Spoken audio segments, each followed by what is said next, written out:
Takže já děkuji za pozvání a děkuji za příležitost, že tady můžu něco říct o květeně, i když jak se dívám do pléna, tak všichni určitě o ní možná víte skoro víc, než vím já. A hned na začátek musím říct, že si považuji a opravdu je mi velkou ctí, že tady na tom fóru můžu říct větu, na kterou jsme určitě všichni dlouho čekali. Květena České republiky je dokončena, máme svoji národní moderní květenu. Myslím, že po této větě bych klidně mohla odejít a úkol by byl splněn. Ale ne.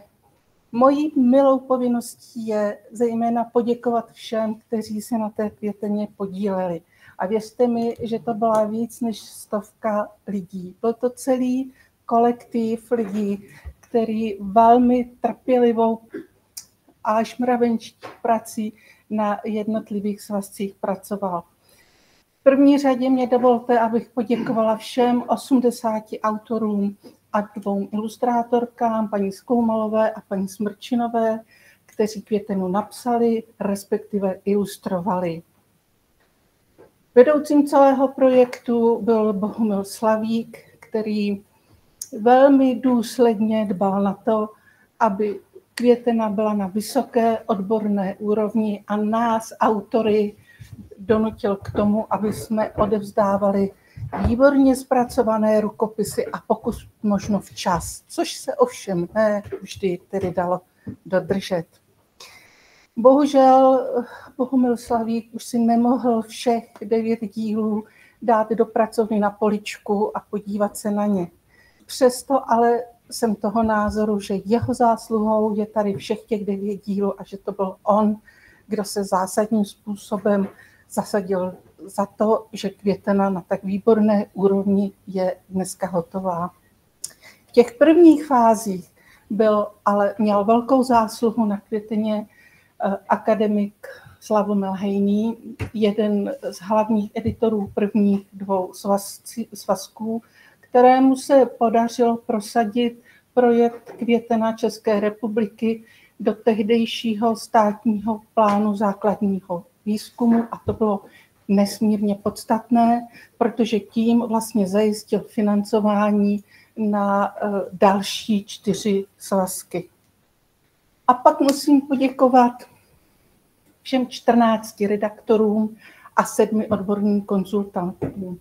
Tito lidé na tom strávili kus svého profesního života, nesmírně trpělivě opravovali, upravovali a připravovali autorské texty pro publikaci pro tisk.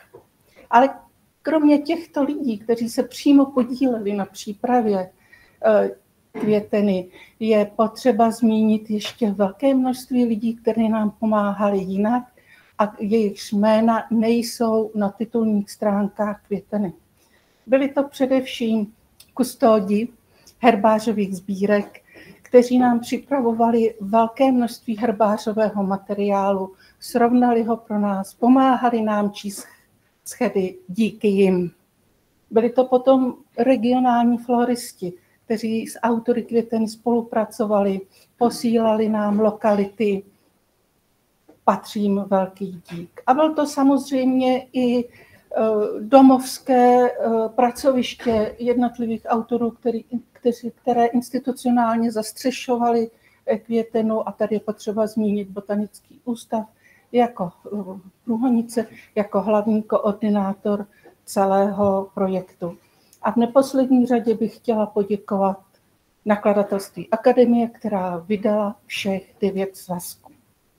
No a teď se pojďme podívat, jak to vlastně všechno začalo a kdo teda za to může. Já se omlouvám, já jsem technický antitalent, tak já doufám, že tak zvládla jsem první náročný krok. Všechno to začalo v roce 1954, kdy na půdě tehdejší Československé botanické společnosti skupina mladých nadšených botaniků přednesla návrh na vypracování velké květeny Československa. Byl to gigantický projekt, jak uvidíte později. Měl sestávat ze 4 řad, řasy, houby a lišejníky, mechorosty, cévnaté rostliny. Byla ustanovena hlavní redakční rada pod vedením F.A. Nováka. Nás budou zajímat cévnaté rostliny a v té redakční pracovní komise pro řadu cévnatých rostlin, každá ta řada měla svoji samozřejmě redakční pracovní komisi, tam si povšimněte jména Josef Holub, tenkrát mladý pracovník, který jako jediný z té komise nakonec se zúčastnil prací na květeně tak, jak ji známe my. Jak to byl gigantický projekt, když se jednalo jenom o jednu řadu, tu řadu D, tak je vidět z toho, že plánovali, že ta cévnaté rostliny budou mít 20 svazků a každý svazek bude mít 750 stran. Koordinujícím centrem byla Československá botanická společnost. Tady stojí za povšimnutí to, že tenkrát nebyl žádné pracoviště, žádný institut, který by to zastřešoval. Bylo to všecko na půdě botanické společnosti. A hned do začátku si dali do vínku, že nejdřív musí udělat řadu přípravných prací, které budou tedy zajišťovat vysokou úroveň květeny. A byly to dokončení floristicko-fytogeografického regionálního výzkumu.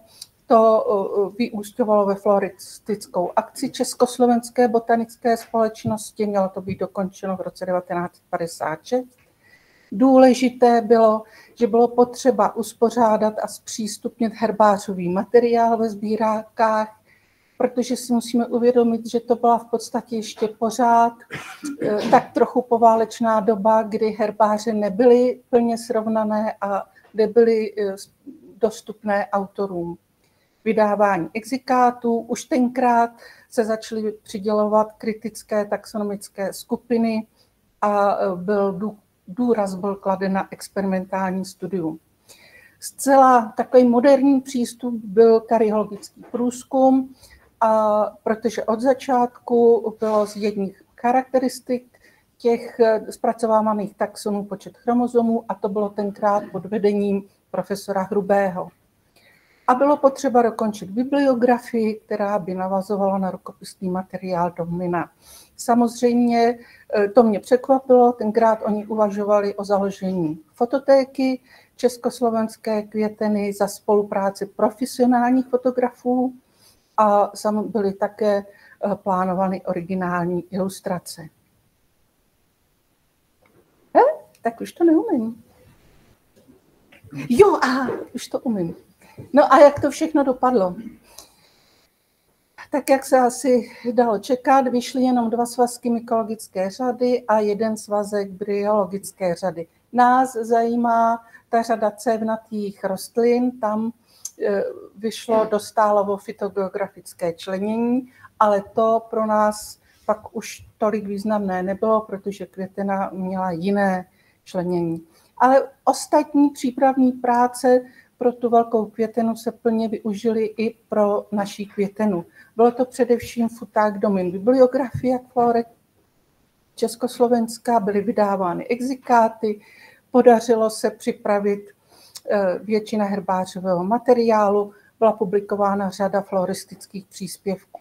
A pak vznikal materiál, to byl materiál Československé botanické společnosti, což byl materiál, kde se soustřeďovaly lokality nebo publikované nálezy jednotlivých druhů a navazoval na Dominův materiál z let 1936 až 1945. Jak Dominův materiál, tak materiál té Československé botanické společnosti je uložen v současnosti v Botanickém ústavu na taxonomickém oddělení a je veřejnosti přístupný, pokud si o něj zažádají. Vyšly dokonce, já se teda omlouvám, ono to není moc kvalitní, ale oni taky ty dokumenty tenkrát nebyly až tak kvalitní. Vyšly směrnice, ty směrnice jenom pro informaci měly 16 stran a byl tam velmi podrobně rozpracovaný všechny charakteristiky a náležitosti, které musí ty jednotlivé taxony splňovat. A když jsem si to pročítala, tak rozdíl oproti třeba té dnešní květeně byl, že tam byl požadavek, aby tam byl odkaz, kde je uložen typový materiál. Byl tam požadavek na ikonografii, tedy na seznam ilustrací v ostatní literatuře a byl tam požadavek mapek rozšíření. Rok 1962 je velmi důležitý, nejenom proto, že byl založený Botanický ústav a je to rok, kdy Botanický ústav se stal tím hlavním koordinátorem květeny a v tomto okamžiku už Československá botanická společnost ztratila to výsadní postavení koordinačního centra květeny. Tenkrát byl vedoucí taxonomického oddělení Josef Holub a v roce 1963 vypracoval ideový plán, protože tenkrát všechno bylo že o ideích, pro květenu Československa. Já když jsem si ho četla, tak jsem z toho jenom vytáhla samozřejmě pár těch hlavních bodů a překvapilo mě, jak to měl Holub přesně zpracované, protože jeho základním nebo hlavním požadavkem bylo, že musí mít dostatečný počet vědeckých pracovníků a pomocných sil. Vedlo to k personální profilaci taxonomického oddělení a zároveň chtěl, aby pracoviště bylo schopno zajistit převážnou část rukopisu. Teprve v těch dalších svazcích, když jsem se stala editorem, než byl hlavním editorem, tak jsem pochopila, jak důležitý požadavek tohle byl. Bohužel se to teda nikdy nesplnilo. Holub chtěl vydání takzvaných předstupňů k velké květeně, což byly díla jako katalog cévnatých rostlin, klíč k určování cévnatých rostlin, malá květena, ta by rozsahem odpovídala dostálově květeně a předpoklad zahájení prací na té malé květeně byl rok 1968 a měl to naplánováno na 5 let. Květina slovenská, ta už ale v té době byl první díl připraven a byl dán do tisku. A samozřejmě součástí měl být i fytogeografický atlas. No a za tohle se taky omlouvám, ale je to téměř historický dokument. Já jsem našla bohužel jenom kopii, bylo to na, jak se tomu říkalo, na průklepáku, a tak to nebylo úplně tak jako dobře, ale přesto jsem ho sem dala. Je to ze schůze hlavní redakční rady květeny Československa, která se konala v roce 1967 v Národním muzeu. A tam definitivně bylo konstatováno, řasy, houby a lišejníky a mechy budou vydávány pouze jako samostatné monografie podle toho, jak jednotliví pracovníci monografii dokončí. A pak byla řada, tam měli překlep. Měla to být řada D, tam jsou 2x C. To je ta editorská úchylka. Vydávání svazku velké, a teď cituji, vydávání svazků velké flory se odkládá do let po roce 1974. Plánovali, že do roku 1968 bude dopsán klíč. V letech 1971 až 1974 bude vydána příruční flora o 4 svazcích, a to tak, že každý rok vyjde 1 svazek. Takže ta velká květena pro cévnaté rostliny se odsouvala až poté, co bude vydána ta malá, to znamená někdy prostě v budoucnu. Přesto v roce 1974 byl ještě vypracován návrh na zpracování 4svazkové květeny a také jsem si ho pročítala a to byl normální manuál, zase něco jako malé směrnice. Zase tam bylo přesně popsané, co autoři mají dělat, jak bude vypadat popis druhu, jak bude vypadat klíč a podobně. Nicméně tohle byl teda jepičí projekt, který už za rok byl smeten ze stolu a 3. dubna 1975 přednesl nový vedoucí taxonomické oddělení Bohumil Slavík návrh na zpracování květeny České socialistické republiky za participace Botanického ústavu, Přírodovědecké fakulty UK a Masarykovy univerzity. Proč nakonec teda definitivně konečně opustili myšlenku velké květeny? Pochopili, že pracnost a neúměrná časová náročnost by nikdy nedovolili tak gigantické dílo zpracovat. A v tomhle momentě vstupuje do hry akademik Slavomil Hejný, který mu se podařilo prosadit květenu do toho státního plánu základního výzkumu a to byl skutečný impuls k tomu, aby se květena byla finančně zabezpečená a začalo se na ní pracovat. No a v těch prvopočátcích, to znamená v roce 1976, já to nebudu číst, vy to všichni vidíte, na tom participovali, bylo to opravdu kolektivní dílo a všichni se snažili, aby do toho bylo zapojeno co nejvíc pracovníků. Byly tam 2 typy těch pracovišť, takový ty standardní a potom tam byly další spolupracující pracoviště. To byly pracoviště, z kterých se rekrutoval třeba jenom jeden autor a tam byla udělaná dohoda mezi Botanickým ústavem a ředitelem těch jejich pracovišť pouze v tom smyslu, že to pracoviště jim umožní na tom projektu pracovat. Redakční rada, to tady na to budeme mít experta, byla ustanovaná a hlavní redaktor byl Slavomil Hejný. Tenkrát Bohumil Slavík byl zástupce hlavního redaktora. Také jsem si četla takový ty zakládací listiny a zaujal mě tam jeden požadavek a to, že to bude vypracováno bez jakékoliv návaznosti na předchozí projekt Velké květeny.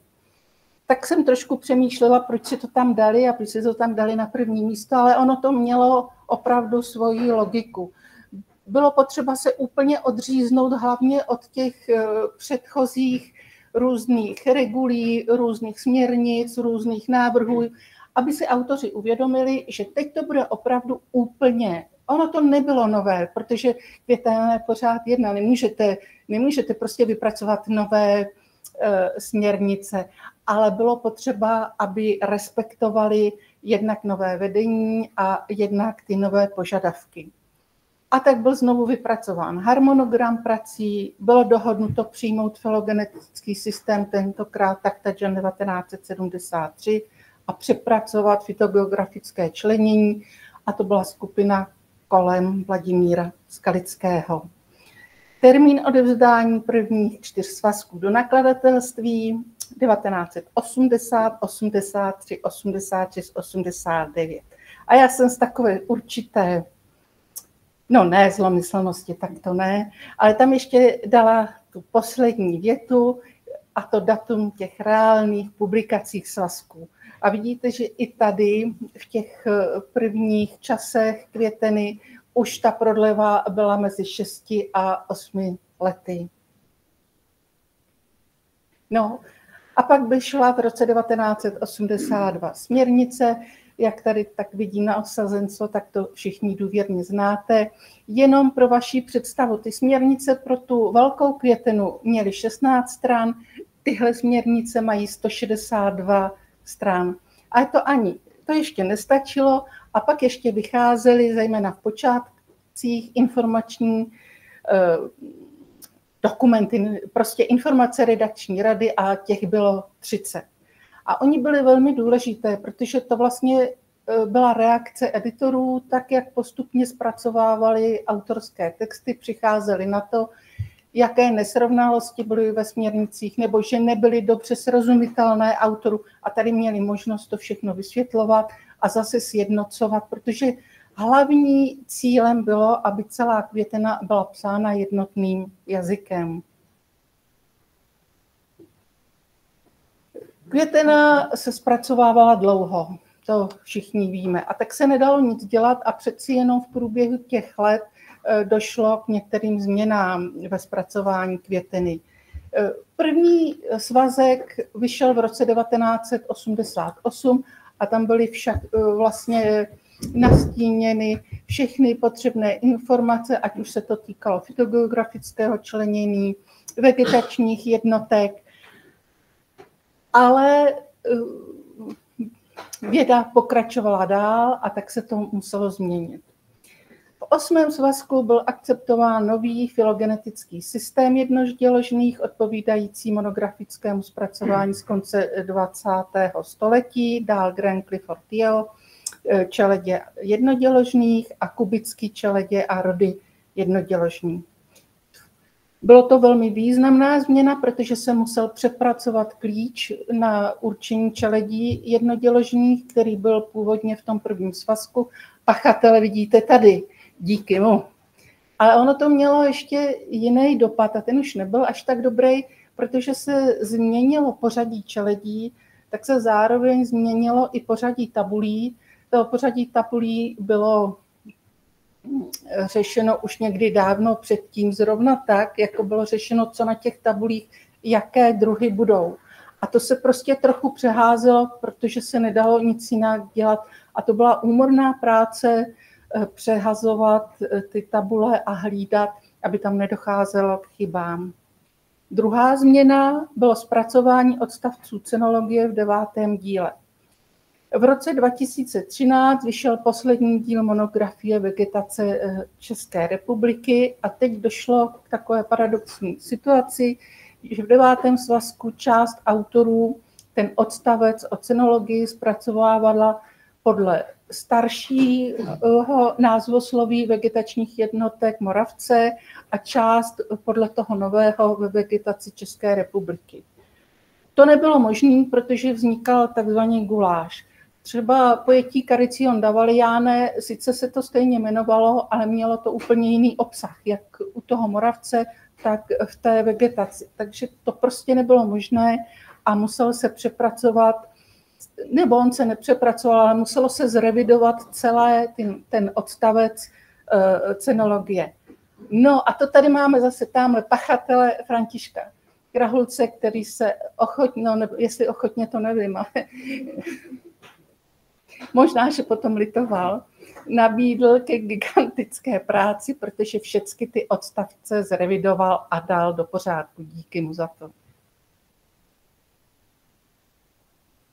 No a už jsme konečně u autorských zpracování, to všichni znáte, já to nebudu číst, vidíte to, ale chci se tady zastavit u toho bodu 1. Ono je to takový jako velmi logický a každý to ví, že nejdřív se musíte seznámit s tou taxonomickou problematikou. Já to tady chci zmínit v jiné souvislosti a to v souvislosti s tím, že autoři, kteří participovali na těch prvních 4 svazcích, byli v určité výhodě, protože dostali přidělené ty rody ke zpracování už někdy v tom roce 1974.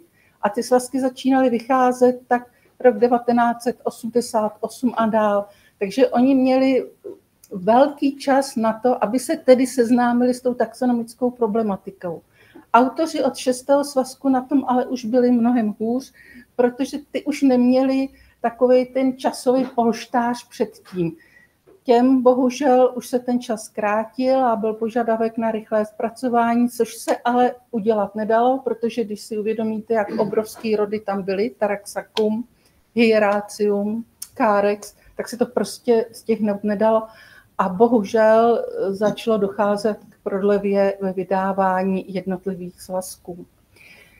Ještě bych tady chtěla vyzdvihnout jednu věc, aby jsme si tu květinu pochválili. Když se podíváte na druh, tak tam hlavně z hlediska mezinárodního hodnocení jsou velmi kladně hodnocená odstavce synonymika, počty chromozomů. Ty počty chromozomů byly opravdu, nebo jsou do dneška velmi důležité, jsou většinou dělaný na materiálu, který pochází z České republiky, což v ostatních nebo v těch světových květinách nebývá zvykem. A pak variabilita, která zejména v těch posledních svazcích byla zase zpracovávána velmi podrobně. Kříženci a ilustrace. Ilustrace to byla kapitola sama pro sebe a bylo to velmi náročné. Autoři byli povinni v terénu nazbírat živý materiál, ten materiál dovést ilustrátorkám, vysvětlit ilustrátorkám, co je na té rostlině vlastně důležité, čeho se mají všímat, dát jim seznam detailů, které byly důležité pro určování rostlin a ilustrátorky na skutečně obrovské profesionální úrovni rostliny. Namalovali a začalo další kolečko. Autoři byli povinni tyto skici přijít k malířkám zkontrolovat a odsouhlasit.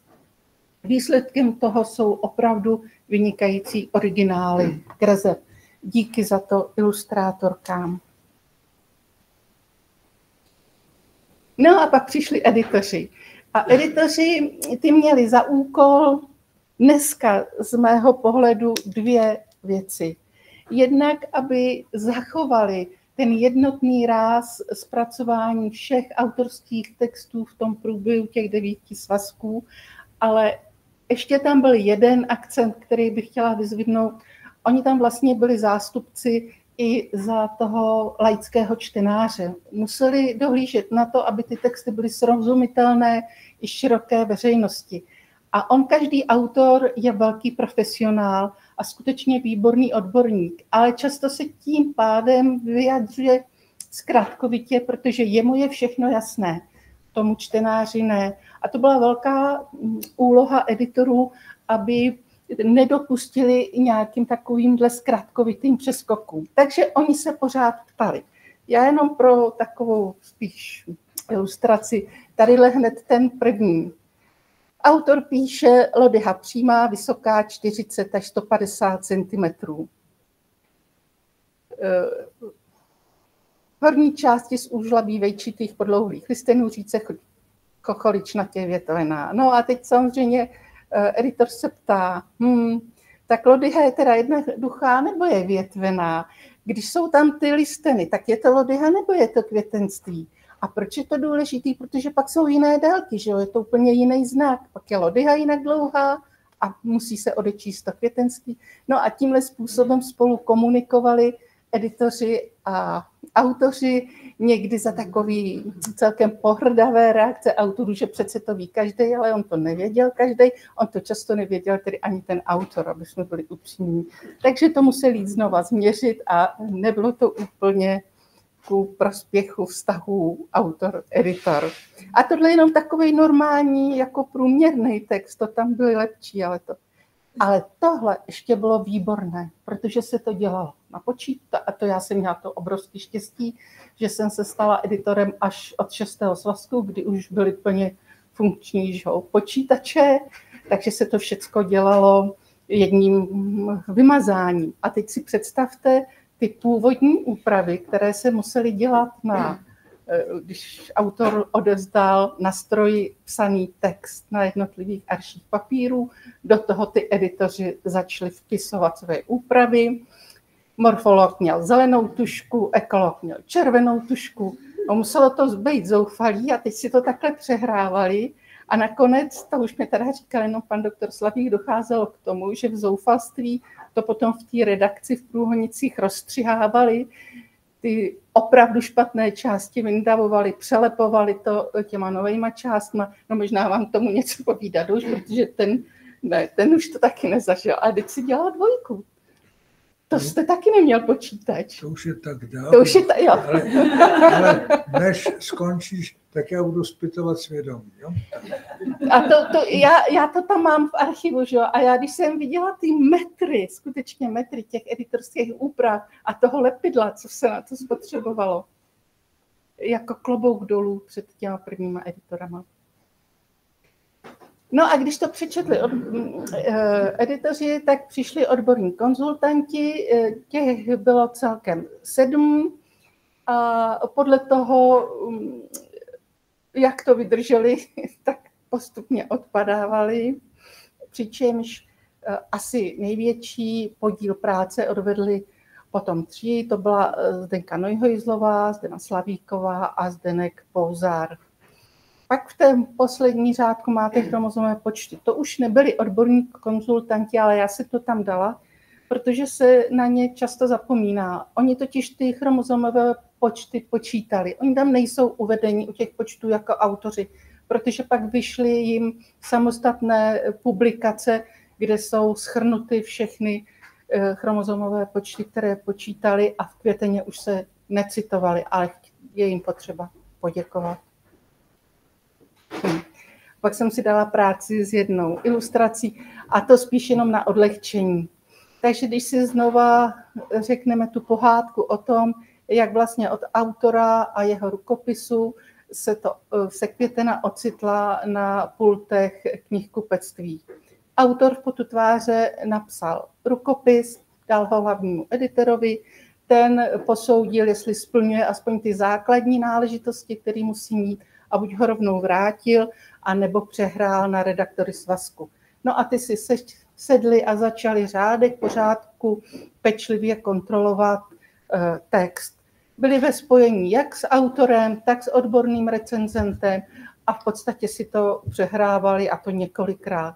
Když se jim zdálo, že už je všechno v pořádku, vrátili to hlavnímu editorovi, ten to přečetl a většinou to vrátil zpátky redaktorům svazku a celé kolečko začínalo znova. Až když už bylo jasný, že to je v pořádku, tak to dostal technický asistent. Tedy většinou to byla technická asistentka. A to byla velmi náročná práce, protože oni vlastně to potom přetavili do té konečné podoby, co se týkalo formátování, kurzíva, kapitálky, kontrolovali některé zkratky, jako třeba zkratky fytogeografických okresů. Prostě to upravili, vrátili editorovi a ten to předal do nakladatelství. Nakladatelství má odbornou redakci a odborný redaktor nebo odborná redaktorka přečetla a vrátila to hlavnímu editorovi. To bylo ještě moment, kdy se tam dali dělat opravdu velké změny. Hlavní editor ve spolupráci s redaktory svazku a ve spolupráci s autory tam mohli dávat celé nové odstavce. Nebylo to stránkované, to bylo ještě pořád vysvětlování a povídání na úrovni tědlech opravitelů. Když se to všecko podařilo, tak se to vrátilo do nakladatelství a teprve tam to dostal grafik. Grafik to upravil a přišly první korektury. Ještě první korektury, to bylo taky dobrý, protože zase hlavní editor, redaktoři svazku pročítali první korektury s tím, že tam už se museli kontrolovat jednak teda zásahy té odborné redakce v nakladatelství, ale taky grafická úprava. A to byl moment, kdy se autor naposledy setkal se svým textem.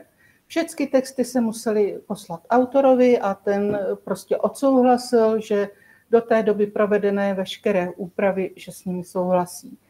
Takže první korektury se vrátily do nakladatelství a po nějaké době přišly druhé korektury. Druhé korektury to už bylo mnohem vážnější, protože tam byly stránky, takže tam už se nemohly dělat žádné takové úpravy, kde by došlo k změně počtu stránku nebo k zalamování stránek, ale byl to moment, kdy se museli doplňovat odkazy u poznámek na stránky, doplňovat odkazy u tabulí a tak dále a tak dále. Vrátilo se to do nakladatelství a třeba v 9. svazku přišly ještě 3. korektury a přišly 4. korektury. A jenom 9. svazek měl 1400 stránek rukopisu, tak si dovedete představit, kolikrát těch 1400 stránek prošel těm editorům a nakladatelstvím rukou. A tady končí funkce jak editorů, tak hlavního editora a už to bylo celé jenom v gesci nakladatelství. Nakladatelství udělalo poslední, většinou už technické nebo grafické úpravy, poslali do tiskárny, tiskárna vytiskla, dala na nakladatelství a konečně se publikace objevila na pultech knihkupectví a vy jste si to mohli jít koupit. A teď něco z jiného koutku. Financování projektu. Je to sice takový už ne vědecký, ale přesto naprosto nezbytný. Jak už jsem říkala, první 4 svazky byly financovány z institucionálních zdrojů jednotlivých pracovišť. V roce 1990 začíná fungovat systém grantů a Květena byla financována z institucionálních zdrojů pracovišť a grantů, jednak grantové agentury České republiky a myslím, že tam byl jenom jeden grant z akademické agentury. Bylo získáno celkem 7 tříletých grantů. V roce 2010 skončila grantová podpora a já už dál potom nemám informace od těch ostatních pracovišť, jak to bylo sponzorovaný, ale Botanický ústav tady podporoval dál práce na květeně, a to zejména editorské práce. No a něco statistiky. To jsem jenom udělala takovou charakteristiku jednotlivých svazků. Předem upozorňuji, že první svazek se tomu trošku vymyká, protože tam celá, nebo abych si nevymýšlela, ale asi polovina jsou vlastně obecné kapitoly, takže vidíte, je tam málo rodů, málo druhů. Ale ty ostatní svazky, ty už jsou srovnatelné a mě nejvíc zaujal poměr počty druhů a počty stran. Když se na to podíváte, zeleně jsou druhy, červeně jsou strany. Tak při přimouřených očích druhově jsou ty svazky tak trochu vyrovnané. Výjimku tvoří 6. svazek, tam bylo nejvíc těch druhů, ale podívejte se, jak je to se stránkama. Od 6. svazku výrazně narostl počet stran v jednotlivých svazků a je to dobře, protože to signalizovalo, že autoři pracovali velmi pečlivě, ty jejich taxony byly propracovány skutečně do velké hloubky a to bylo ceněno. Mělo to ovšem i negativní dopad, protože čím víc stránek, tím prostě trvalo delší dobu, než se ten svazek připravil k tisku a svazky začaly vycházet s prodlevami. Tohle je tabulka, tady jenom, abyste viděli, nemá smysl to moc studovat, ale třeba co se týče počtu stran, nejútlejší je 4. svazek, ten měl 529 stran a pro srovnání 9. svazek má 830 stran. Takže už z toho je vidět ta velká časová náročnost potom při zpracování těch stránkově velmi obsáhlých svazků. A vidíte, že 9. svazek má těch červených čísel asi nejvíce ze všech svazků. Celková statistika, už jsem asi hodně věcí říkala a jenom to nejdůležitější. Počet druhů, takzvaných číslovaných druhů, bylo 3349. Co to je číslovaný druh? To byl druh, který byl zpracován v plné šíři, to znamená, měl všechny charakteristiky, které se požadovaly. Pak bylo zhruba, a to se omlouvám, to už jsem tak úplně do detailu nepočítala, ale bylo to určitě zhruba tak kolem 400 druhů, které byly zmíněny v poznámkách.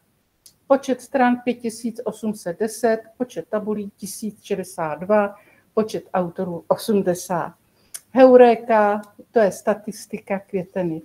No, ale není to ještě všechno, protože v loni v prosinci jsem odevzdala do nakladatelství abecední rejstřík vědeckých a českých jmen pro všechny svazky a minulý týden jsem byla v nakladatelství a vypadá to tak, že by měl už vyjít na přelomu roku 2025 a 2026, takže celkem krátce poté, co byla květena završená.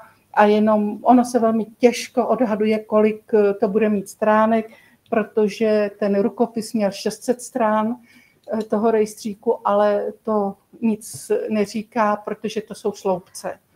A ta konečná publikace bude mít, nevím, jestli 2 sloupce nebo 3 sloupce, ale prostě bude se to lámat, takže nakladatelství tak zhruba odhaduje asi, že by to mohla být knížka zhruba o 200 stránkách, ale to je jenom prostě velmi předběžný. Takže to je ode mě všechno. Já vám děkuji, že jste to vydrželi a předávám slovo docentu Hroudovi. Děkuji pěkně, já si půjčím tady to ukazovátko. Dobrý podvečer, dámy a pánové. Já jsem hrozně rád, já jsem samozřejmě tu jitčinu část viděl, ale neslyšel jsem tomuto povídání a pro mě jako člověka, který už léta není v botanickém ústavu a na těchto věcech se nepodílel, tak to bylo nesmírně poučné. Já tady vlastně nakonec musím říct, že jsem, to je špatně, tak já jsem tady za to, abych měl tu ne úplně přesnou část naší přednášky, pohled pamětníka z boku, tím chce básník říci, že když to takhle dá hezky do té knihovničky, tak je to hezký pohled. A já musím říct, že ten pohled mě velmi nadchnul, protože jaký já mám vztah ke květině. No, když se zamyslím, tak jsem se vlastně s květinou svým způsobem narodil. Protože, jak jste tady slyšeli, květina vznikla v roce 1975, teda myšlenka této typu květiny. A já jsem studoval v letech 1963 až 1968, takže vlastně těsně předtím přišel jsem do Průhonic jako botanický elev a rodící se redakční rada květiny byla tak hodná, že tady mladého eleva vzali mezi sebe. A proto já vlastně jsem poslední člověk z té rady, ne, že by měl tak významný takový význam, ale prostě je to určitý soubor lidí, kteří se na tom podíleli minimálně v prvních 2/3 velmi, velmi hojně a jsem poslední člověk v činné službě a nakonec jsme vlastně celé redakční rady žili jenom 2, až se dostanu k druhému žijícímu, tak to speciálně zmíním.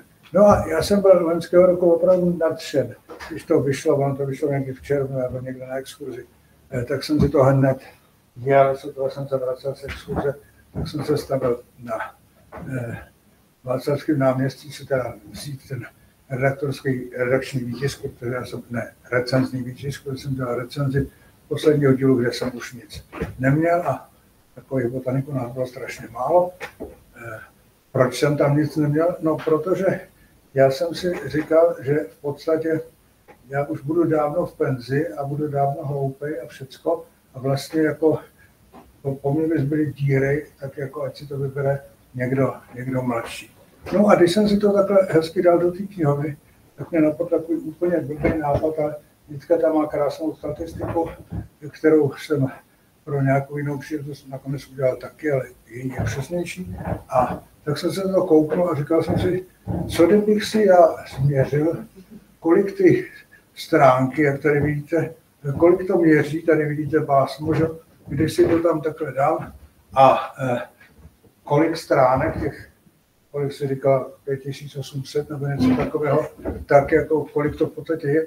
No a vyšlo mi jaksi číslo 42. Já jsem na to chvíli koukal, jak mi to, promiňte odbočku, jak mi to něco říkalo, ale něco vzájemně mi to říkalo. A pak jsem si vzpomněl, co mi to říká. Tady je většina auditoria v mém věku, takže možná mě to taky trochu minulo. Já nejsem žádný specialista na fantazii, ale pokud si vzpomeneme na stopařovou průvodce po galaxii, tak tam tohleto číslo je takovým tím posledním číslem, který vyleze z toho megapočítače na otázku po základní otázce pro lidstvo. No tak dobře, tak já si dovolím takovou hrubý kotrmelec a řeknu tak dobře, tak je 42 cm a 5600 stran je vlastně zodpovězení základní otázky pro nás botaniky. Tak a teďka ještě jednou, tady bude redakční rada, Jitka tam má trošku jaksi menší míře. Já se vlastně cítím jako pamětník povinován k tomu vzpomenout na hlavně ty lidi, ty významné botaniky konce 20. století a částečně počátku 21. století, kteří dílem nejsou mezi námi, anebo dílem mladí o nich nic nevědí.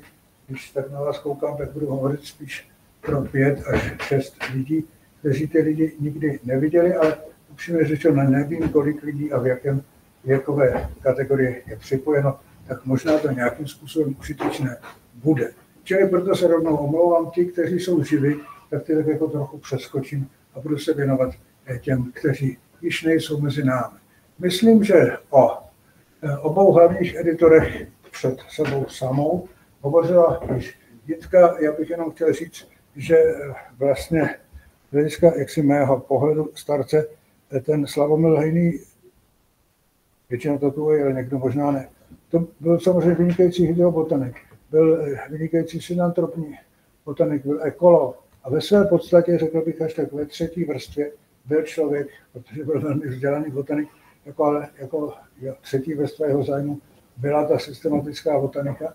A on opravdu pochopil, že je jediný, nebavme se o tom proč, ale on to pochopil a v podstatě to do toho základního plánu, do toho státního plánu základního výzkumu, vidíte, jak už si to nepamatuju, jako prosadil a bez toho to absolutně nešlo. Kdyby se tohleto Heynemu nepodařilo, tak Botanický ústav, včetně mě, dělal nějaké monografické studie a podobně. A otázka je, kde by, jak velkou reklamu a jak velké výsledky by měl. Ponechme to, já se kolegovi Bohušovi Slavíkovi, kterého vidíte vpravo v videích, budu taky ještě věnovat.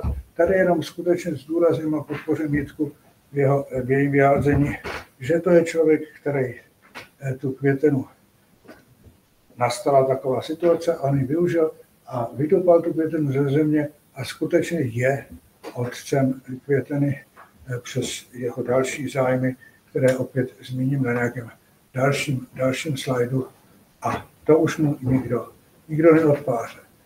Ještě se podíváme, Jitka také už hovořila o tom, jak to všechno začalo. Já bych připomněl ze své hlavy vzpomínek několik drobností. V roce 1975, když se ustavila ta rejstří rada, tak se uspořádal jakýsi 2-3denní, možná víkend už byly tehda zasedání na terénní stanici Lanžhot. Tam jsme se všichni sešli, ti, kteří tady budou jednotlivě uváděni a i ti konzultanti v různých oborech. Bylo to velmi příjemné, velice plodné. A já mám někde z toho fotografii, kterou dělal Štěpán Husák. Co myslíte? Rozhodl jsem se před 14 dny, že bych ji přece měl najít. No tak já ji najdu pozejcí, už mi to bude k ničemu, ale chtěl bych na tuto schůzku připomenout. No a ještě bylo řečeno o směrnicích, to, co Jitka promítá, je podle mě takový krásný archivní výtisk, který je tak nedotčený, že nevím, zdali ho někdy nějaký botanik otevřel, tak to nám nepůsobí. Zatímco já jsem si vám dovolil tady ukázat, jo, to je špatně všecko, já jsem si dovolil vám tady ukázat jaksi můj osobní výtisk, který vypadá takhle. A vzhledem k tomu, že jsem s tím pracoval asi 25 let, tak to asi není tak úplně překvapivé. Posledních 15 let samozřejmě takhle stojí slepený a špinavý v knihovně. No a jak jsem říkal, já se budu vám promítat několik 5-6 slajdů obálek těch jednotlivých dílů, abychom si je připomněli. Bude tam napsáno, co tam je za hlavní kapitoly v těch jednotlivých dílech a připojil jsem do toho fotografie těch redaktorů svazků, o nichž právě chci hovořit. Je logické, že první díl květeny, protože je velmi různorodý, to už to také načnula, dobrá půlka toho prvního dílu jsou obecné části, které je třeba zdůraznit hlavně fytografické člení, o tom bude ještě řeč, kde je třeba zdůraznit terminologické, tak se to tam jmenuje, ale poté to byl hlavně morfologický slovník, úžasný, který vyrobila Zdenka Slavíková a další kapitolky, které si to můžete přečíst. A teprve v druhé půlce pár pteridofit, pár gymnosperm, nechci se těmto skupinám, nechci je urážet, ale v porovnání s kryzosemenými je to opravdu vždycky jenom pár taxonů a začaly se jenom málo tam publikovat. Dvouděložné. Ty redaktory byly 3 a já tady na fotkách mám 2. Začnu Jindrou Chrtkem seniorem vlevo dole. Já, když vzpomínám na lidi a zejména na své učitele, tak ten patřil k mým jako nejoblíbenějším nakonec. Že o jednom řeknu to tež, protože Jindřich byl takovej pozitivistický typ. Ano, když si někdo řekne, že by byl trošku podobnej, tak jo, protože my jsme jako oba dva se rádi najedli a nikdy jsme jaksi neběhali 100 za 10 vteřin, ale on byl úžasný učitel, pedagog, odborný asistent, který to tu nakonec nevydržel, odešel do Národního muzea, ale i tam. A právě ve chvíli, kdy odcházel do Národního muzea, tak přišla jeho chvíle, protože na těch směrnicích a na tom prvním díle má celkem zásadní podíl. Jeho prostě usměvavá a kladná nálada nás všechny ovlivňovala. Teď ho budu jednou větou pomlouvat, ale slyšel jsem to na vlastní oči. My jsme sami jako studenti byli takový všelijaký občasný a Chrtek byl úžasný exportní vůdce a my jsme vždycky říkali, to máme dojít až na ten kopec tam nahoru. A Chrtek se občas usmál a říkal, no, máte pravdu, oni nakonec všechny kytky rostou u cesty. A skončili jsme v půlce toho obce. No ale když se nad tím já po těch dalších 60 letech od svých studií zamýšlím, tak on měl z 80% pravdu. Ano, na tom obce rostou samozřejmě ty super vzácný kytky, no dobře, a to studenty tak úplně nezajímalo. Pán vedlý po těch ulici se jmenuje Míla Kovanda, dlouholetý pracovník Botanického ústavu. V Důlnicích, řekl bych, náš Angličan květenový. Míla byl o něco starší než já a dostal se v 60. letech, podobně jako mě se dobře studoval, tak jemu se dobře výjížděl a on se dostal na nějaké stáže do anglosaského světa, což mu samozřejmě úžasně otevřelo oči a naučilo ho to anglicky. Já jsem přesvědčen, že Míla byl jazykový talent, takže to pro něj byla v podstatě naučit se pořádně anglicky v Anglii nebo v Americe levou zadní. A všechny anglické texty, které v Květeně jsou, na nich mnoho, tak pocházejí z díla našeho Angličana. Pro nás, teda pro mě jako mladšího člověka, on byl vzorem, protože to byl první člověk, který tady publikoval takové práce jako o polypolních komplexech. Zabýval se Karl Rotundifolia nebo Hvozdíky a podobně. A bylo to psané anglicky, bylo to hlavu a patu. A to my jsme se na té fakultě těch pár let předtím vůbec nic takového neučili, takže pro mě to bylo velmi poučné. Dlužno podotknout, že Míla výborně psal a nedobře se mu chtěl mluvit, takže byl takovým člověkem, kde já jsem si vždycky hrozně rád četl jeho články v živě a podobně, ale seděli jsme dokonce spolu a mlčeli, protože já jsem Němec, já jsem neuměl tehdy anglicky a Míla mi nejlepší mluvila anglicky a to já jsem zase tak dobře neuměl. Dobře, pokračujeme dál. Ve druhém svazku. Tam se samozřejmě zmíním jenom o jednom redaktorovi, kterýho tam máte na krásné fotografii zde. Mám, aha, bože můj. Jsem na tom hůř než ty, Jicko. No, ano, jo. Tak. Já totiž umím ten druhý, co je rozbitý. Víte, našinec, když se naučí jednou ukazovátko. To je přesně ono, jako když vám prostě jak si Microsoft nebo někdo udělá nějaký jiný obrázky, tak je to děs a tohle to je to samé. No nic, ten pán, kterého si teda vyberu, kterého tam vidíte, je Vladimír Skalický.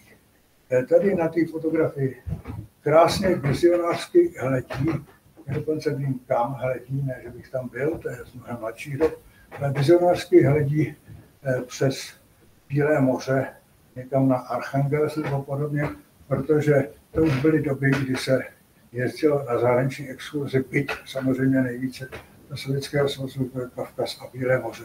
Ale o tom jsem mluvit nechtěl. Vladimír byl člověk, který byl spjat celý život s touto katedrou, který opravdu vyučoval od rána do večera, když za ním člověk přišel 8 večer, tak byl rád, že odešel v 11 noci, ale odešel jaksi velmi bohatší o veškeré poznatky. Navrch já si myslím, že, nebo chci říct, že Vladimír byl něco jako botanický polyhistor.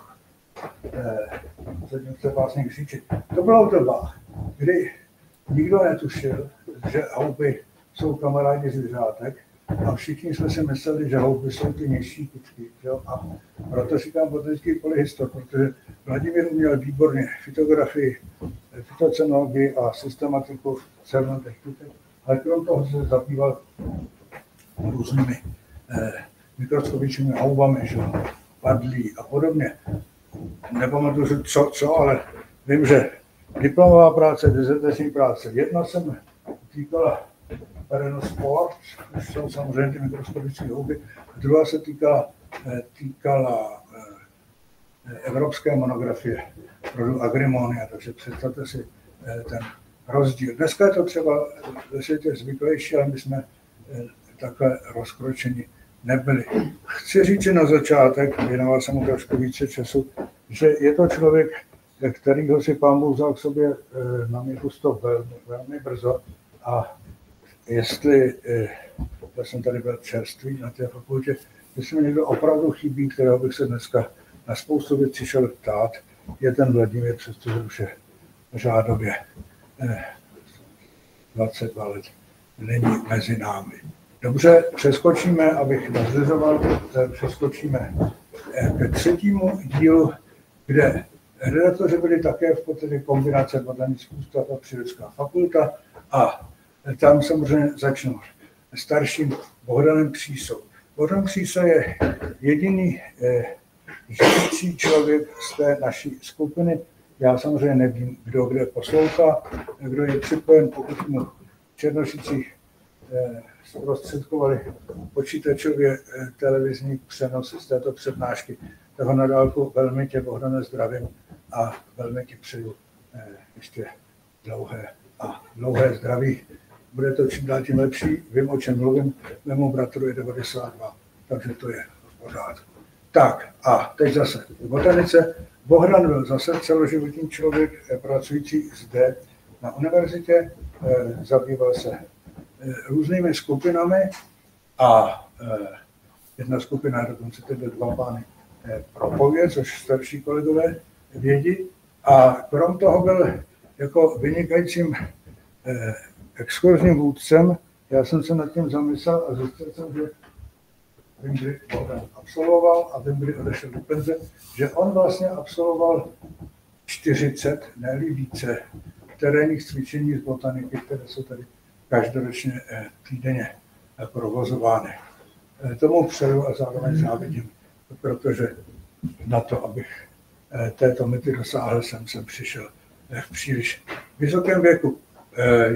Jeho kolega, mladý Honza Kirchner, ta fotografie vypadá, že to je zase takový moderní vizionář, kdo Honzu zná, tak ví, že to je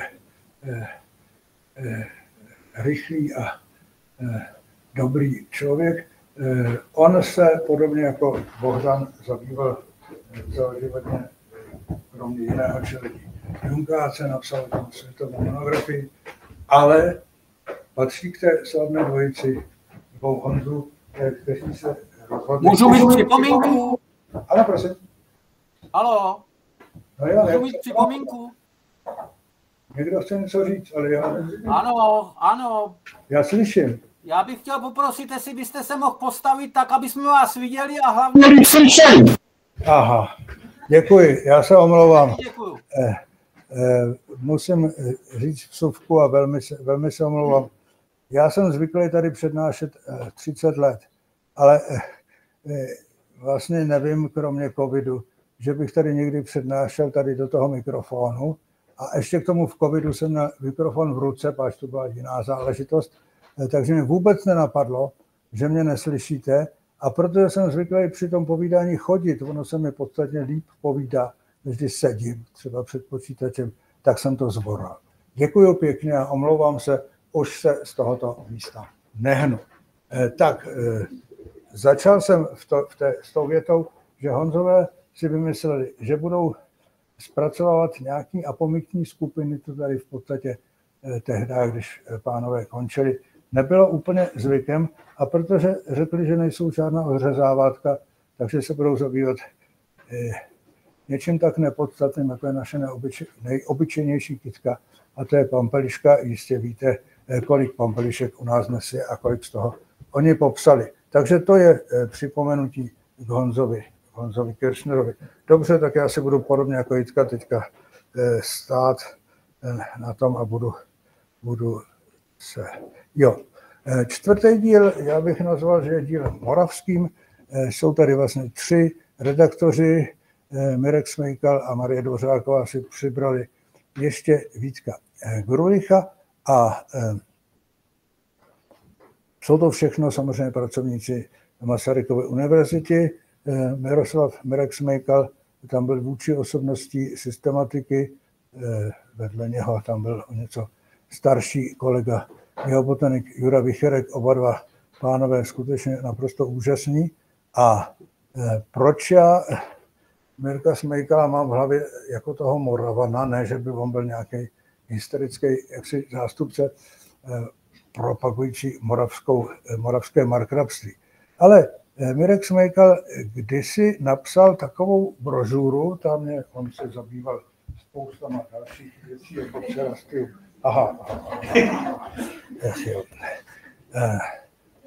Já si snad sednu, protože mě to nedá. Já se hrozně omlouvám. Já za chvíli začnu poskakovat. Tak, teď už snad budu v tom vypadat slušně. No a on napsal takový skripta vlastně, který se jmenovali Komentovaný katalog moravské květeny nebo flory a vyšlo to přesně naprostřed věku mezi posledním vydáním Dostálova klíče, což je 1958, a mezi prvním vydáním Kubátova klíče v roce 2002, to byly nějaká 80. léta.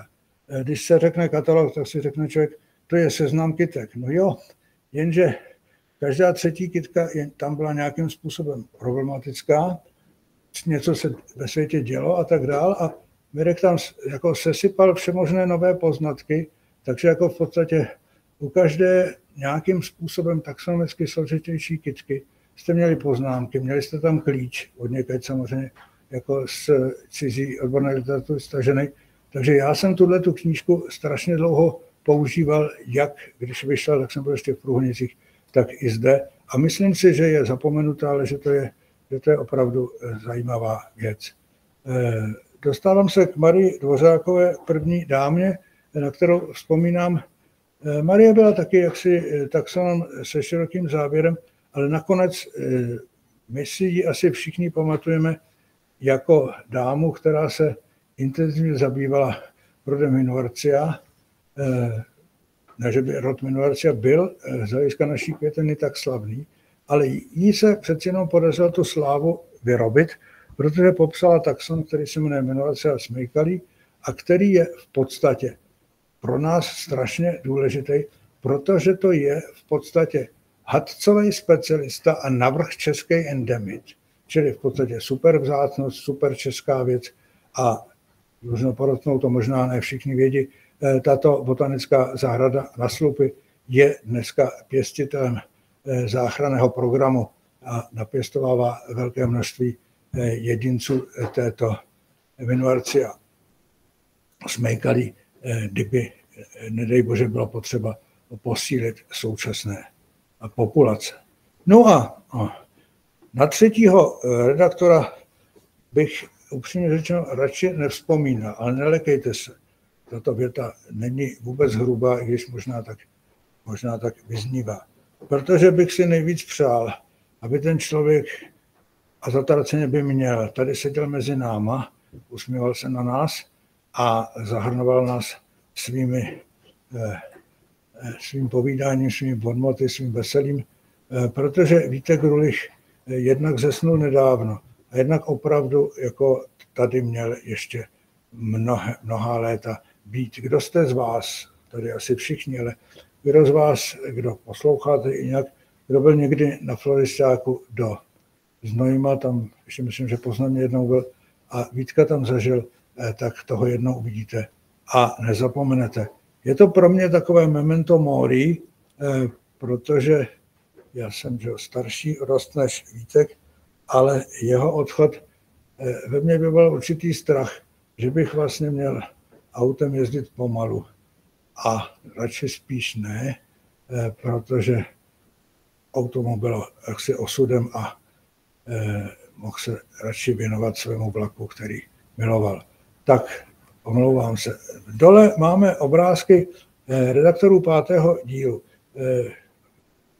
Jindra Chartek mi ještě promine, že on nás neustále sytí svými novými pracemi a přednáškami a že ho teda poctivě přeskočím a budu se věnovat osobě Pavla Tomšovice, člověka, který už není příliš mezi lidmi znám. On byl celoživotně zaměstnán v botanickém ústavu, zabýval se různými brasikáckami, polynologií a dalším věcem, ale byl jaksi životem pronásledován, protože já nevím od kdy, když jsem se s ním seznámil, tak už tím trpěl, měl Bechterovou chorobu, což botanikovi hrozným způsobem komplikuje život, terénní práci a podobně. Zase jedna vzpomínka na něj, on se zabýval mimo jiné prokvětenu, to sem patří ta vzpomínka, také lekniny a studíky. A já jsem s ním byl jednou na lokalitě, zase půlka z vás tu lokalitu zná, ale půlka už asi ne, která se jmenuje Pánze, a kdo ji neznáte, tak už ji nikdy neuvidíte, protože to byl úžasný soubor slepých ramen v Podlí a dnes se nachází pod hladinou třetí novomlýnský nádrže. Nebudu mluvit o novomlýnský nádrže, jenom to bylo místo, kde jsme pluli na gumovém člunu a tahali ty lekníny a nad náma bylo nižší 100 000 ptáků, všechno to hrozně řvalo a ta příroda tam opravdu byla úplně obrovská a okolo nebylo vůbec nic. My jsme vůbec nevěděli, že 3 kilometry od nás je nějaká dálnice nebo něco podobného. Úžasná vzpomínka na tuto exkurzi a poslední věta.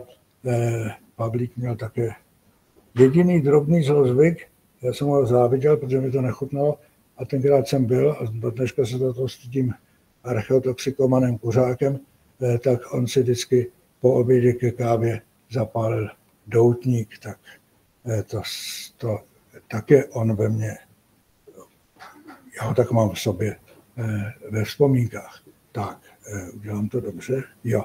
Tak, pomalu ještě se dostáváme ke konci tohohle povídání a všichni redaktoři, kteří tam jsou vlastně mezi námi. Já snad se jenom zastavím, když už jsem se věnoval Honzovi Kirchnerovi, tak se zastavím u druhého Honzi Štěpánka, že člověka, který stejně každý jsou nějak jinak orientovaný, že Honza Kirchner je razantní člověk, Honza Štěpánek je člověk pomalý, ale za to se věnuje třeba věcem, jako jsou herbáře a podobně, což v podstatě už nikdo z mladších moc nedělá.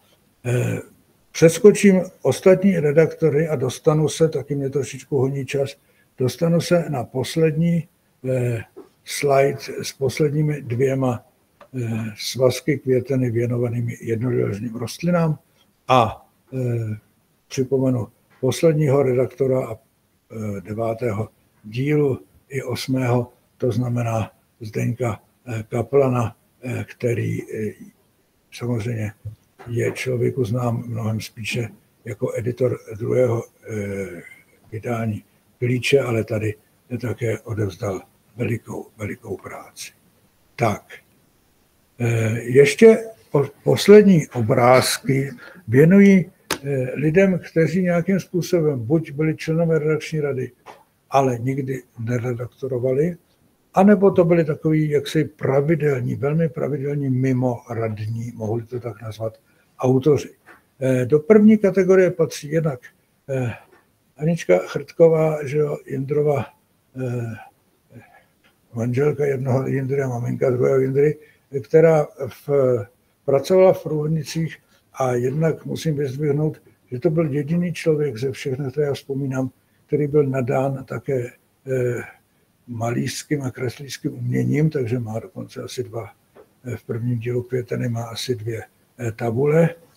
Mimo naše již zmíněné milé kreslířky odešla poměrně rychle do penze, věnovala se zejména čeledi Fabáce a štírovníkům obzvláště. No a napravo nahoře obrázek je velmi nekvalitní. Upřímně řečeno, to si musím postěžovat. Pokusil jsem se, když ta Květena vyšla, část této přednášky jsem už měl loni na sjezdu na Slovensku, tak jsem si říkal, já ty fotky přeci krásně seženu. Street Google je dneska tak dokonalý, že já si tam napíšu jakoukoliv kytku a ona mi vyskočí, jak si fotografie té kytky, přestože je z Nového Zélandu a podobně. Dobře, to je samozřejmě klad Street Google, jak si k botanikům, kteří jako již mezi námi nejsou, jako Street Google se chová v podstatě macešsky a dala mi dost velkou práci vůbec nějaký obrázek někde najít. Jestli si vzpomínám, tohleto jsem nakonec oskenoval z Preslie, protože tam je fotka taky, jak vidíte, neúplně dokonalá v podstatě teď jsem si to poplet, k nekrologu Míšinu. Míša Šorková, moje dlouholetá, o něco málo starší kamarádka, je pro mě taky strašně důležitou osobou, protože vydržela tady celé, jak se tomu říká, normalizační období, věnovala se neuvěřitelným způsobem studentkám. Já si myslím, že ta fotka, která v tom nekrologu je, ta přesně vystihuje jako její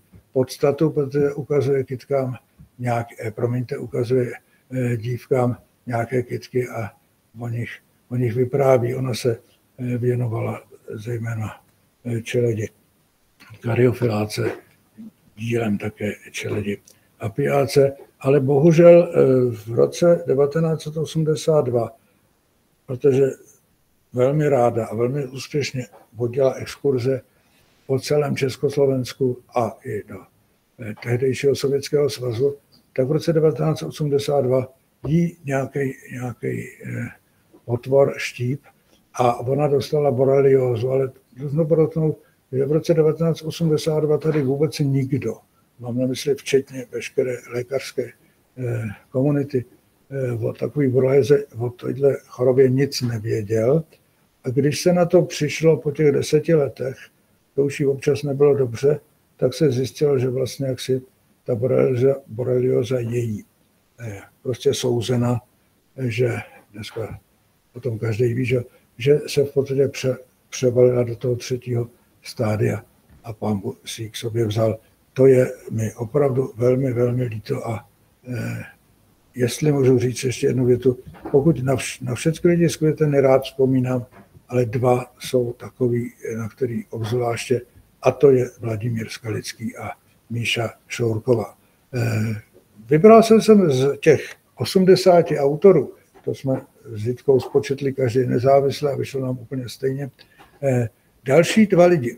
Uprostřed je Jarda Koblížek, pan profesor z Lesnické fakulty v Brně, to je osoba, kterou nemusíte znát úplně všichni, a to byl náš pan dendrolog, protože my všichni, kteří jsme zpracovávali ty díly na začátku, jsme měli afinitu v podstatě k bylinám, ať už to byly byliny plazivé, nebo ať už to byly byliny velké jako kukuřice, ale prostě dřevin jsme se trochu báli. A i tak se stalo, že Jarda byl schopen v podstatě cokoliv z dřevinných krytosemenných zpracovat do Květeny, počínaje nejsložitější skupinou dubů, na které se tedy vyřádil. No a poslední člověk, kterého bych chtěl zmínit, a tím oslím můstkem to vlastně propojím i s prvním vydáním Klíče, je univerzální autor Karel Kubát, který bohužel opět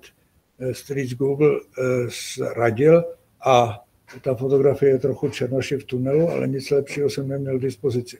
Karel Kubát patří k těm autorům, který vzadu budete mít seznam těch autorů, kteří publikovali ve všech 9 svazcích a ve všech jaksi úspěšně. A možná jenom zmíním takovou věc, jeho, řekl bych, tehda i svým způsobem odvahu, když se řešila otázka bobovitých a když se došlo na rod Trifolium, tak nastalo takový jako v podstatě tichý zděšení v sále, protože tady byl monograf rodu Trifolium, který se jmenoval Radovan Hendrich, nebudu o něm dále hovořit, najděte si to u strýce Google, a v podstatě každý z Pražáků s tím nechtěl nic mít, protože by se s tou osobou nějakým způsobem musel dostat do styku. A to v podstatě barství Karlové spatřuju v tom, že on řekl, já jsem z těch Litoměřic, já nejsem Pražák, já to nějak jaksi s ním domluvím a zpracoval tento trifolium do té květeny na velmi kvalitní úrovni. Tak a zbývá mi asi 4 hodina, nechtěl bych vás úplně zničit. Tak, to i byly vzpomínky na autory. Teď už to tady zaznělo, ale já si myslím, že to je dobře, že to tady zazní z úst nás obou. Dámy ilustratorky Anička Skoumalová a paní akademická malířka Eva Smrčinová namalovali, jak jste slyšeli, 1062 tabulí pérovek. Tady je celková statistika, co do kterého dílu kolik. To není tak úplně podstatné. Mě napadlo, a neudělal jsem to, kolik by to bylo druhů nebo detailů, protože na každý tabuli je 5-6 druhů nebo dalších detailů a zjistil jsem, že by to byly nižší tisíce a že to nemá smysl. Prostě chci tím říct, že bez těchto 2 ilustrátorek by dílo nevzniklo. Každý poděkování je svým způsobem málo, protože zamysleme se mi nad sebou, já teda to učiním za sebou, já bych žádnou kytku jako slušně, aby se dala poznat, nikdy v životě nenamaloval. Tak, tolik k tomuto slajdu o ilustrátorkách. Tohle je jenom ta prezentace, jak jsem byl informován, tady zůstává, nebo se posílá členům botanické společnosti, tak proto je tady ta tabulka těch 80 autorů a na kterém díle se podíleli a samozřejmě s těmi nešťastnými křížky, protože 31 z nich už na nás dnes zhlíží z hůry. No a co by bez květeny nevzniklo, zaznělo to také většině referátu, je regionálně fytografické činění České republiky. Autor Skalický, v podstatě autor byla asi 10-15 členná skupina fytograficky zaměřených lidí,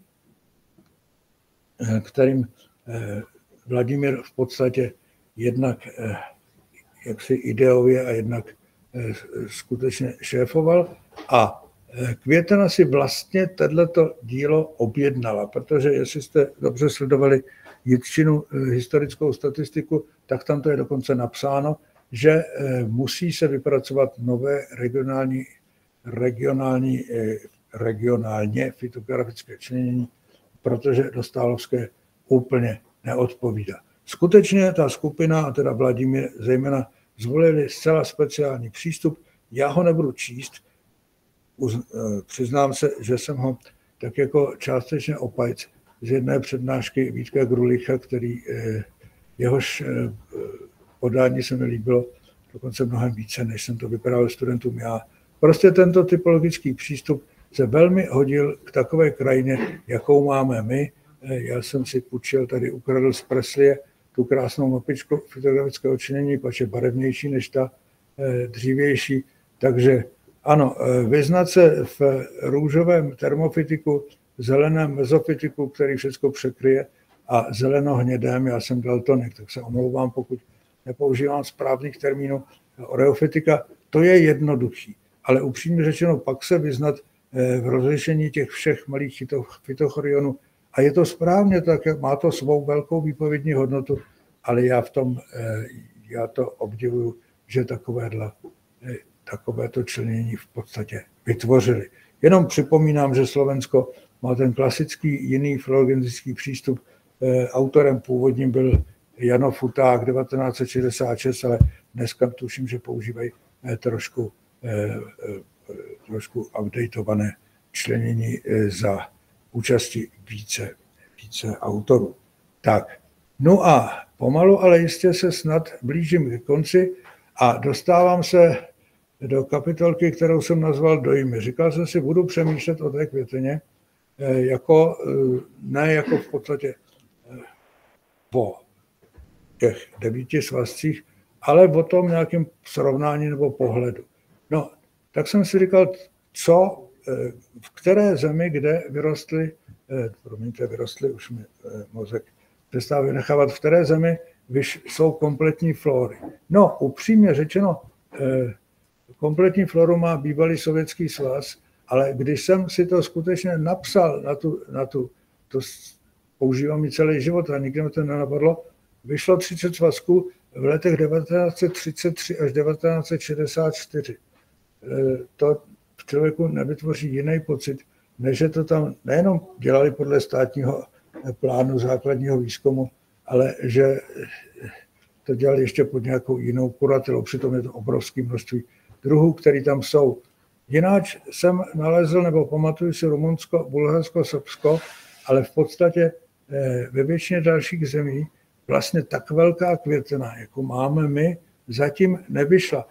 Je to věc názoru, protože si teď vzpomínám, vyšla třeba 5dílná Fleur de France, ale to zase pod mém soudu ještě není tak veliké, aby to odpovídalo této postaru nebo v intencích velké květiny Československé socialistické republiky, by se naše květina asi nazvala květinou střední.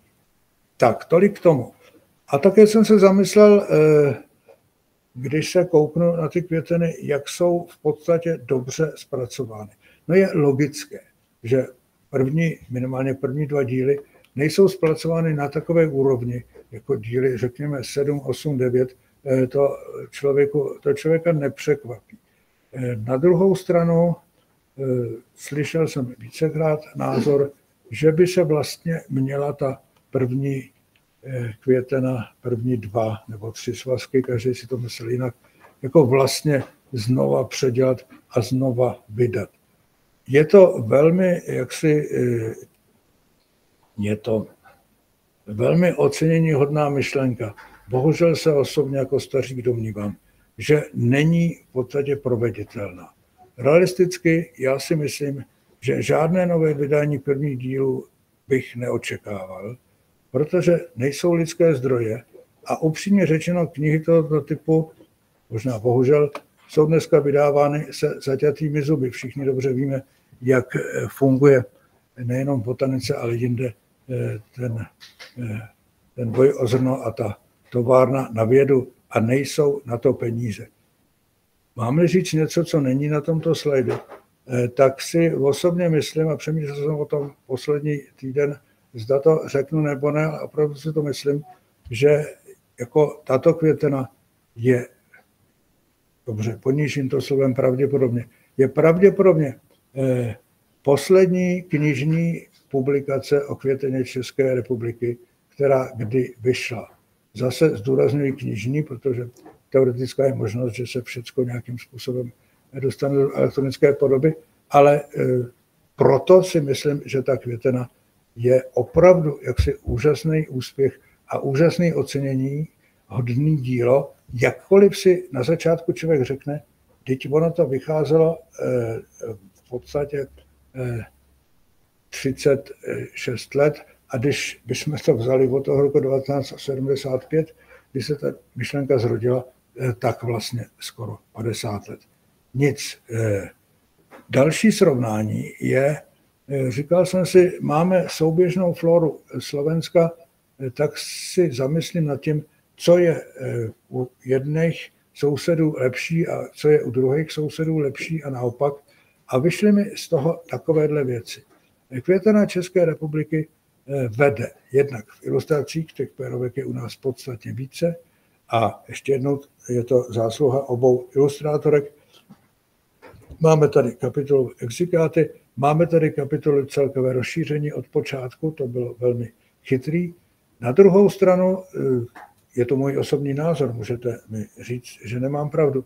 Rozšíření České republiky je založeno jenom na těch fytografických okresech, na těch fytochronech, jen málo kde jsou to uvedeny konkrétní lokality a nikde teda nejsou mapy rozšíření. Zase je to nám většině, kteří tady jsme, je to jasný, protože osoba Bohuše Slavíka, která zazní na dalším slajdu, byla osoba rozvětvená, on chtěl stihnout spoustu věcí najednou a v podstatě chtěl vydávat květinu a souběžně vydávat atlas rozšíření, posléze teda fytografické syntézy.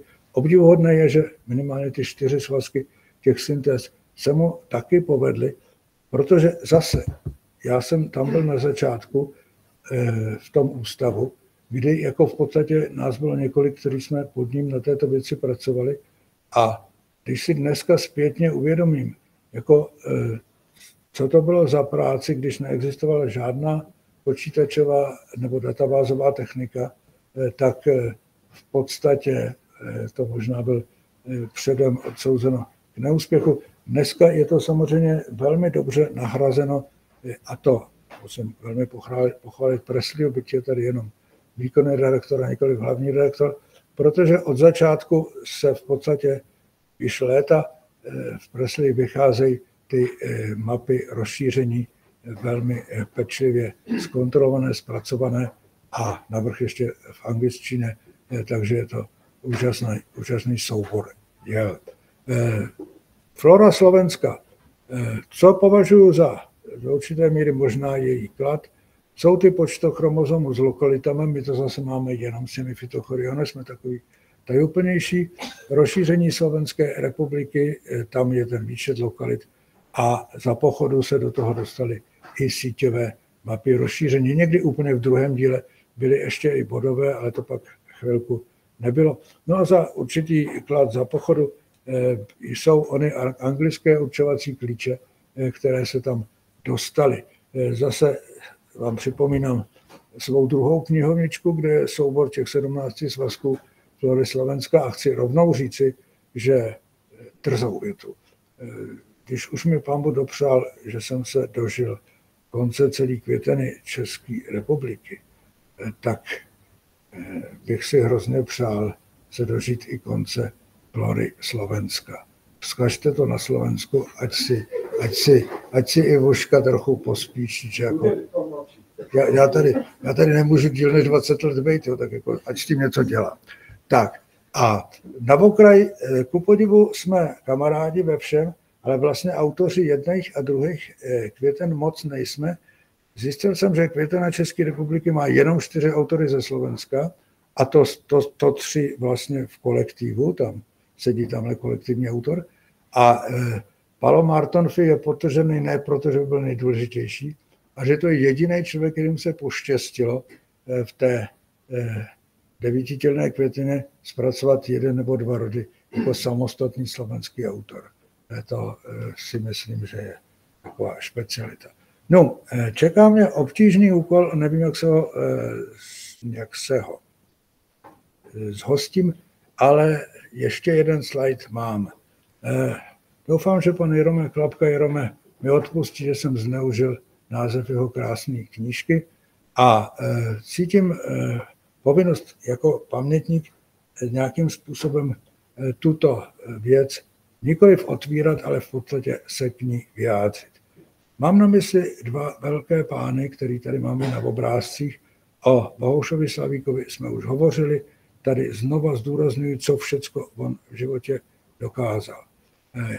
Josef Holub je nejznámější, asi nejlepší český taxonom a můžeme ho označit, když jsme teda na půdě ČBS, můžeme ho označit za otce ČSBS i ČBS, protože 30 let až do své smrti nějakým způsobem silně ovlivňoval dění v botanické společnosti mnohem víc, než kdokoliv jaksi z jiných botaniků, ať tady sedíme, nebo ať tady nesedíme, nebo ať už tu nejsme. To je prostě pravda. Na druhé straně on je autorem pouhých několika rodů v květeně a rovnou zdůrazňuji, že jsem tomu velmi rád. Nakonec se věci trošičku jaksi vyrovnaly a Holub tam napsal tyto vyjmenované rody, kde samozřejmě úplně někde jinde je rod Rubus. Že? Já, když byste se mi ptali, tak bych možná řekl Holubovi, že je ostružníkový král. Ale prostě základ věci je v tom, že tyto 2 velmi kvalitní lidé se pravděpodobně narodili ne na jiné planetě, ale na jiném světadíle a už to tak prostě zůstalo.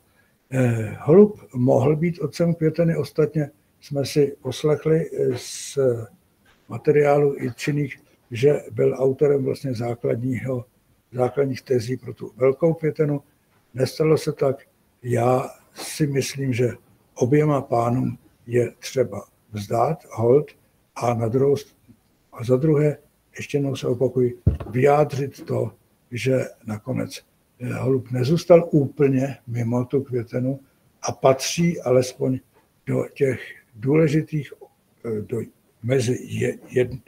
mezi skupinu důležitých autorů z těch 80, kteří se na květeně podíleli. Tak já si myslím, jestli si to dobře pamatuju, že mi čeká poslední slide a čeká, to už se můžu dokonce i trochu vrtět. Jitka už děkovala na začátku, ale domluvili jsme se, že se vůbec nic nestane, když budeme děkovat i z jiných úst na konci. Já si prostě myslím, že máme poděkovat všem, kteří se na tomhle díle podíleli, a hlavně těm, kteří to v době mé oblíbené továrny na vědu dokončili. Jedna Jitce, která dostala převozníkova pádlo a nevzdala to. Já to, když se nad tím zamyslím, kdybych byl něčím takovým pověřen, jestli bych to vydržel, tak já si myslím, že spíš ne. O to víc si toho cením. Samozřejmě chci poděkovat oběma redaktorům posledních 3 svazků, který tančili mezi těmi vejci, jako je Klíč, Grantová věda a Květena. Naposledy zdůrazňuji Number3, Anna Skoumalová, Eva Smrčinová. Děkujeme, protože bez vás by nic takového nevyšlo. Ilustrátorky trpělivě kreslily 36 let a často čekali, a to je třeba ještě na konci zdůraznit, až mi botanici přijdem s tím, že to je za ta léta zase trochu jinak. Obzvláště, když se posunovaly ty vydání a odevzdání rukopisu, tak se stalo, že vyšly nějaký jiný práce. Najednou se přišel za paní Skoumalovou, za paní Smrčinovou a říkal se, my potřebujeme, aby ty chlupy byly dolů a ne nahoru. Že? A vlastně se to muselo všecko předělávat. A to je prostě fakt. Že? A pak je třeba poděkovat těm všem 80 autorům, vydavateli Botanického ústavu, celému kolektivu Nakladatelství Akademie, kde se za ta léta vystřídalo mnoho. Všichni se tam vystřídali. Ředitelé, redaktoři, odpovědní redaktoři, grafici, tiskárny. Vemte si tiráž, ne, že bych to na vás chtěl, ale v té tiráži se to dočtete a velmi často, zejména v posledních dobách, jako je celá tiráž, někdo, kromě autorů samozřejmě, je úplně jiná než ta tiráž toho svazku. Předtím a pořád to vypadá stejně, byť možná nemoderně. A dovolte mi, než pronesu tu závěrečnou formuli, která se vždycky na konci přednášky říká, ale přece jenom předtím ještě něco udělal. A protože není nikdo, kdo by tak učinil, tak to musím říct. Jitko, díky hrozně děkuji. No.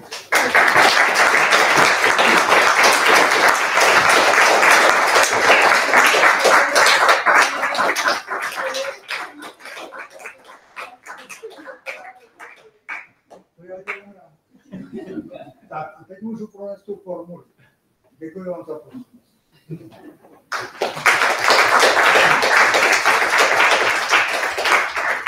Tak, já děkuji přednášející a určitě vám za spoustu dotazů a ptejte se.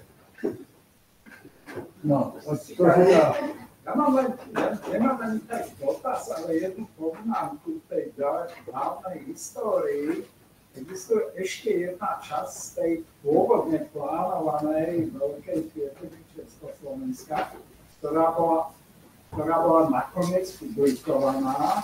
A to je první díl Slovenska, to je ten morfologický slovník, který byl napísaný dostálom pre potřeby té velké květeny a když to tak nějak dostalo, tak potom tu tak nějakou a no.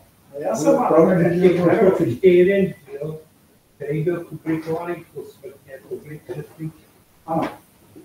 Já jsem časem mal takovou myšlenku a taky myšlenok je vždycky víc, než je člověk schopný nakonec dokončit, protože existují originální ilustrace a já jsem mal takovou myšlenku vydať viacjazyčný, ale možná len dvojjazyčný, lebo tá česká a slovenská terminológia sú značne odlišné jazykovo.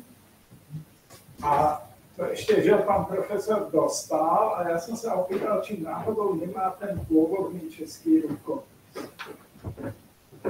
A také termíny. A on mi vtedy hovoril, že nemá, ale že to je schopný dostať. Za nejaký mesiac prišiel nejakou hrbkou papiera, ja neviem, 2 cm, no to by to máte. A sme sa zdadol strašne dlho dohadovali, že či to naozaj urobil na novo, alebo či to predsa len vyťahol niekde do šuplíka. Ale fakt je ten, že to existuje a ja si myslím, že to je asi najúplnejší terminologický slovník, na ktorý som kedy narazil. A samozrejme, dnes je v dispozícii PDF-ku, dá sa stiahnuť. Väčšina doterajších zväzkov, ktorý Slovenska sa nám podarilo nechať veľmi kvalitne oskenovať. Real Jardín Botánico Madrida, je to na biblioteke Digital Madride stiahnuteľné, ale stále si myslím, že možno by nebolo úplne odleci nejakým spôsobom dobývať alebo v dvoch jazykoch. Ale ináč Tadeusz mal pravdu v tom, že nie sú finančné zdroje a nie sú ľudia. To vidieť na fóre Slovenska, kde tá generácia Palomáčenkyho, Jiřího Dálovej sa to teda snaží ťahať ďalej, ale je to so takými zubami.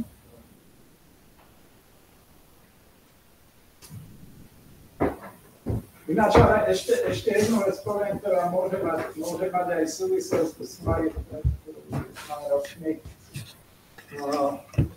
medzinárodný panel, ktorý hodnotil ústav a ja som ako podpredseda akadémie sa prevádzal, tak som sa snažil nejak trošku, nazvime to tomu ústavu trošku pomôcť, tak som sa snažil upozorniť na tú školu Slovenska a tak nejak upozorniť, že je to čosi kvalitná. A zaujímavé pre mňa bolo, že oni unizónno povedali, to nám vôbec nemusíš pripomínať, nám je úplne jasné, že je to v podstate základné dielo, ktoré v podstate tá krajina potrebuje.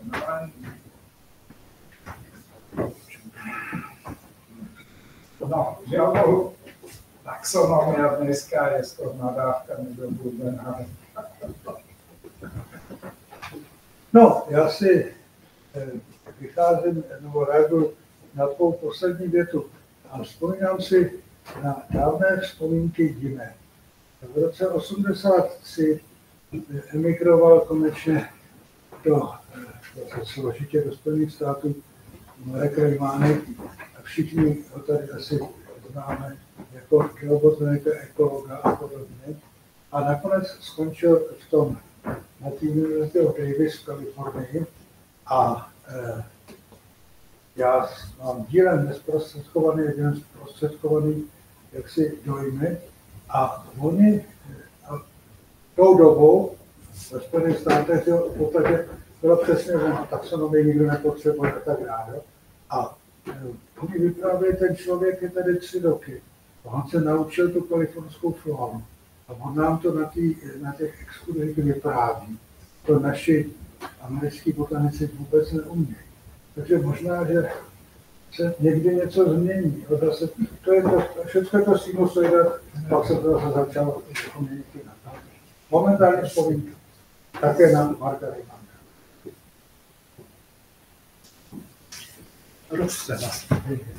Asi můžeš, dej se. Děkuju, zdravím všechny, děkuju za moc hezkou přednášku a samozřejmě Květena je úctyhodný, skvělý dílo a nepadlo překvapivě tady to, asi jediná kritika, která by mohla zaznít, na to nekvalitní vytištění některých tabulí v posledním díle, což je velká škoda a devaluje to naprosto zbytečně. Chci se zeptat, jak pokročilo to jednání o případném dotisku, kvalitnějším dotisku toho 9. dílu. Já mám dobrou zprávu. Musím říct. To je mikrofon. Že mám dobrou zprávu, tedy relativně dobrou zprávu při těch všech špatných zprávách samozřejmě, ale zrovna dneska jsem dostala v mailu informaci, že nakladatelství akceptovalo veškeré návrhy, které jsem podávala jak já, tak paní ilustrátorky, co se týkalo počtu a čísel tabulí a budou tedy pracovat na nápravě. Je to technický problém a my jsme minulý týden jsme měli schůzku s nakladatelstvím a já jsem viděla první velmi zdařilou reprodukci jedné tabule, takže já doufám, že to nabere teď na obrátkách. Má to ale řadu problémů, protože každá tabule je svérázný originál. Když se podaří jednu tabuli velmi dobře reprodukovat, to neznamená, že ta další tabule se podaří stejně. Takže jsme domluveni, že až skutečně předělají všechny tabule, které jsem si přála já a které si přály ilustrátorky, aby se znovu udělaly skeny a udělala se kvalitní reprodukce, tak to dostanu já i ilustrátorky k odsouhlasení a teprve potom se bude tedy uvažovat nad tím, co dál. A ještě a té prosbě nebo žádosti jsem teda vyhověla, kdy mě v té redakci prosili, aby všechny dotazy na to, jak nakonec teda to celé dopadne a jak se s tím nakladatelství vyrovná, se směřovali přímo na ředitele Padevěta, který velmi rád tyto otázky bude odpovídat, a to z jednoho důvodu, aby zbytečně se nešířily potom neúmyslně chybné nějaké informace mezi členy nebo mezi těmi, které to zajímá. Jinak ale musím říct, že nakladatelství mě pravidelně informuje a jsem s nima ve styku a opravdu se teda snaží to napravit. Takže teď je to v té části toho technického zpracování těch chybných tabulí. Je to politováníhodná situace, ale já doufám, že se to aspoň nějakým způsobem napraví. Díky, Jitko.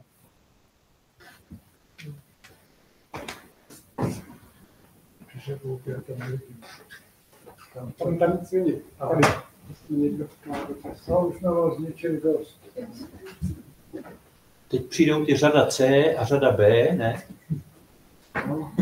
Jo, a pak ještě těch dalších 16 let. Ne, to přijde 11 znova let. Za 100 let se tu sejdeme. Teda vy se tu sejdete s Jitkou. Ale ne,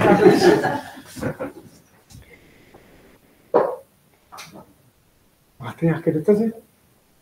Ještě ptejte se. Okay. Chcete domů? Tak. Jestli opravdu nemá nikdo žádný dotaz. Ano, prosím, no? Já mám trochu úsměvný dotaz. Vy jste Květenu jako změřil. Vážil jste ji, kolik váží? Pane Gavka, moc děkuji. Konečně se cítím jako úplný blb.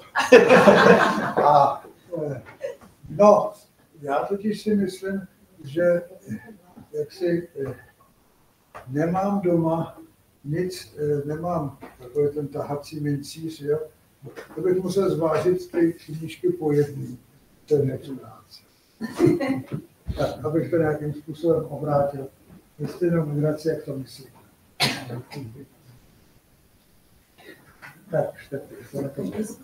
Tak. Moc krát děkuju. My také moc krát děkuju. Přednášejícím. Děkuju. Děkuju Jitce, že to dotáhla do konce a ty autory jako do zdárného výsledku. Užijte si květenou. A příští týden přednáška není, další přednáška je až za 14 dní. Bude to taky květená, ale malá. Petr Kahlík bude mít přednášku o květené Prahy, zejména v souvislosti s prací botanika, kterou určitě mnozí z vás znají. Doktor Šul. Za 14 dní už bude jaro, tak si užijte i to já. No určitě vyražte na křiva, co ty jsou plný květů. Tak jo, hezký večer, děkuju.